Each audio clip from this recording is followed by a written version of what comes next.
We have lost our morality. Much of the world's moral compass is broken. The moral north reads south and the moral south reads north. Dennis Prager. The book Mere Christianity by C.S. Lewis was meant to lay out the basics of the Christian belief. In Book 3, Chapter 5 of this novel, C.S. Lewis touches on the major concept of sexual morality, chastity, and how there has been a cultural shift regarding these two things. Throughout the chapter there are many examples and explanations of why the current state of sexual morality has been corrupted. The three main reasons supporting the statement are that we have forgotten the function of our sexual instinct, there is an overindulgence of our sexual appetite, and that the sexual instinct has become perverse. To begin to see how we have forgotten the function, we must first learn what that function was. The Bible in Genesis 1:28 says, "Be fruitful and multiply." This was the scriptural purpose for our sexual instinct.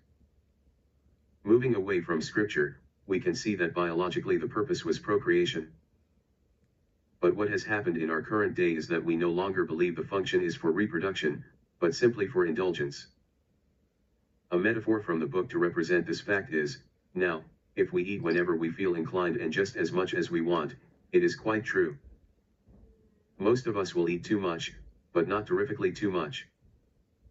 One man may eat enough for two, but he does not eat enough for 10.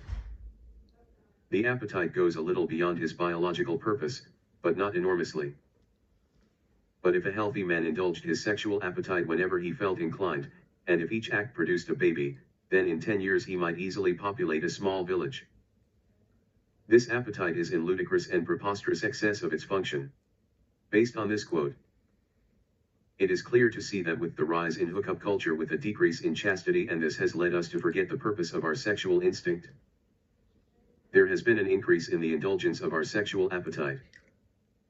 Starving men may think much about food, but so do gluttons, the gorged as well as the famished. Like titillations. The application of the quote above is that in the past people have thought that sexual appetite has been starved with much sexual abstinence, however. This has led to overindulgence.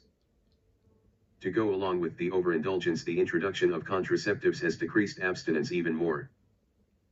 And as the quote implies above, starved men crave something, just as society that has overindulged will crave that thing just as much, if not more. Also, contraceptives worsen indulgence because there is a lot less cost of adultery or fornication outside of the marriage. In today's age, we have become gluttonous when it comes to indulging our sexual appetite.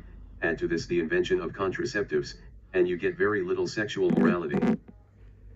Lastly, the book states that our sexual instinct has become perverse. Stepping back from the book, I can see these perversions in two ways: sex outside of marriage and the Pride movement. Touching first on the Pride movement, I would like to read a verse from Leviticus 18:22. You shall not lie with the male as one lies with a female. It is an abomination. So biblically is a perversion and shows the lack of chastity in our current society. The second point of sex outside marriage, I think, starts with the objectification of women, which has become perverse, as seen in I Timothy 2:9.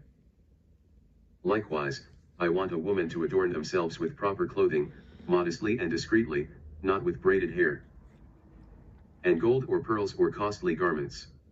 So from these two verses, we can see the perversion in our current society with the Pride movement, and then the objectification of women, which ultimately leads to sex outside of marriage. Both just encompassing the theme of lacking chastity. Although it is quite clear that the current state of our sexual morality has been corrupt, some say that the current state of sexual morality is only a result of times changing. They say this for one, sex being hushed is what caused it to become such a large problem. However, I would like to respond and say it was a problem and then it was hushed up. That suppression then made it explode, and now we have sexual images and everything. They also say that the current social morality is in proportion to the current times.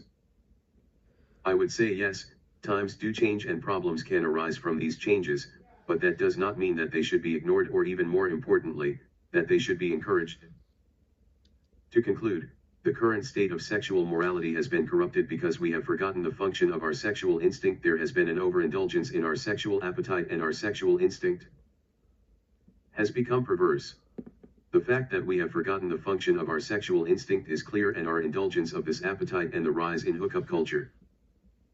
The indulgence is like a glutton, and with the introduction of contraceptives, it has decreased the cost while increasing adultery. Lastly, the two perversions of pride and objectification all show clear signs of the lack of chastity that our current society has. So the current society has lost all its grip on chastity, and our sexual moral compass has been lost. This should serve as a reminder of where we are currently and where we need to move.